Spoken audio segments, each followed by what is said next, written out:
globally. Let's now talk about all of the cues that you should track from a domestic perspective, as well as all of the stocks that you should keep on your radar today. We have our research team here with the trade setup. Vivek, Mangalam, as well as Surbhi all join me now. Guys, a very good morning to all of you. And Vivek, let me come across to you first. We were just going through the global setup. Looks like the start will be positive after that extended weekend. But take us through everything we should track. Well, absolutely right. Markets most across the world are returning after at least a 3-day gap. Some markets are closed today as well. And this on account of a 4-day weekend that they're enjoying post, Good Friday as well as Easter. Now, looking at, the kind of handover that we've received from global markets, largely positive, flat to positive is how we could term it as. U.S. markets were shut on Friday. On Thursday, most U.S. markets ended mildly positively. European markets too were shut on Friday. On Thursday, again, the FTSE managed to gain over 1% in the session.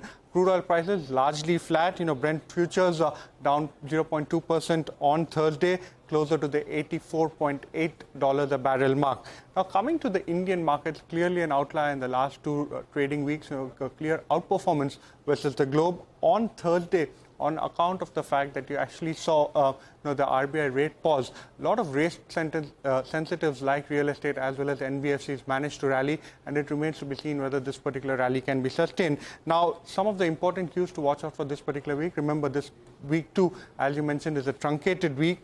Earnings season set to begin, and all eyes will be on IT majors, TCS as well as Infosys.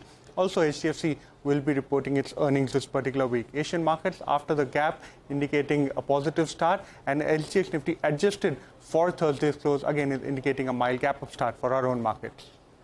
All right, Vivek, thanks a lot for running us through all of those cues that we should track. But we are also coming out of 3 days of a holiday, which means that there's lots of stock-specific news which has come out. And Surbhi is here with that entire list. Hi, Surbhi.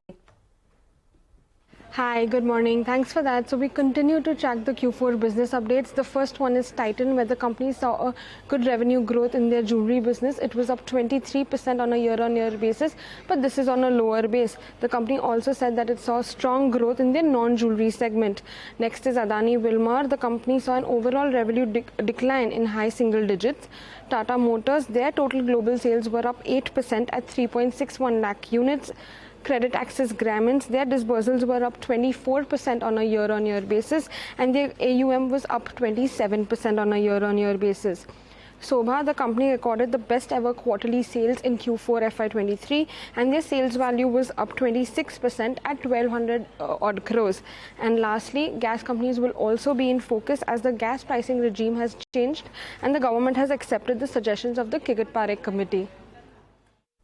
All right, that is a long list. Surbhi, thanks a lot for running us through all of that action. Finally, it's over to Mangalam, who's looking at all of the cues from the futures and options space. Good morning, Mangalam. Good morning. So last week had a 3-day trading week, and in those 3 days we did extremely well. The frontline indices, the Nifty was up around 1.5%. The Nifty Bank, while an underperformer, was still up 1%, and the small cap indices gained about 2.3%. So portfolios would be feeling happy. And this Monday, after a 3-day long weekend, we see a positive start. The SGX Nifty, adjusted for Thursday futures close, is actually indicating an uptick of almost 50 odd points. Importantly, the FIIs bought in cash market to the tune of 476 crores, notwithstanding a DII sell of 1,000 crores. And FIIs continued to buy in index futures as well, close to around 300 crores. And interestingly, this time around, they bought an equal number of amount in value in both the Nifty as well as the Nifty Bank. And that's more important because the Nifty Bank is likely to outperform this week. That's what data suggests. Why do I say that? Well, because there were some shorts covered on the Nifty futures and a lot of long positions added in Nifty Bank. The data confirms that the FIIs added about 2,100 long contracts and covered close to around 950 short contracts. And as a result of which, the 4 trading sessions that we've had in this series, the FII longs have jumped from 9% at the start of the series to about 18%. Remember, there's still more net short. 82% of their positions are on the short side. The Nifty has conquered important technical levels, 17,522, which is the 50-day moving average, 17,511, which is the 200-day moving average. So with those as strong support, all eyes will be on whether we go ahead and conquer the 100-day moving average of 17,903 as well. What would be the lead indicator for that? If the Nifty Bank goes ahead and conquers the 100-day moving average of 41,742, which is about 600 points away from where we are right now. In terms of option writers, those who are playing for this week, they're writing the 17,600 straddle, which is a call and a put. So 17,600 call available for about 90 odd rupees, 17,600 put as well available for a similar price, 82 odd rupees. So those who are playing for this are playing for a range of anywhere between 17,450 to about 17,750 on the way up. That's the broader range. However, 17,500 strong support. Nifty Bank likely to outperform. All right, Mangalam, thanks a lot for taking us through all of those cues from the futures and options space. But with that, it is time for our first short break on the show. On the other side, like we told you, the government has accepted the Kirit Parikh panel's suggestions on gas pricing. So we're going to bring you all of the details when we come back.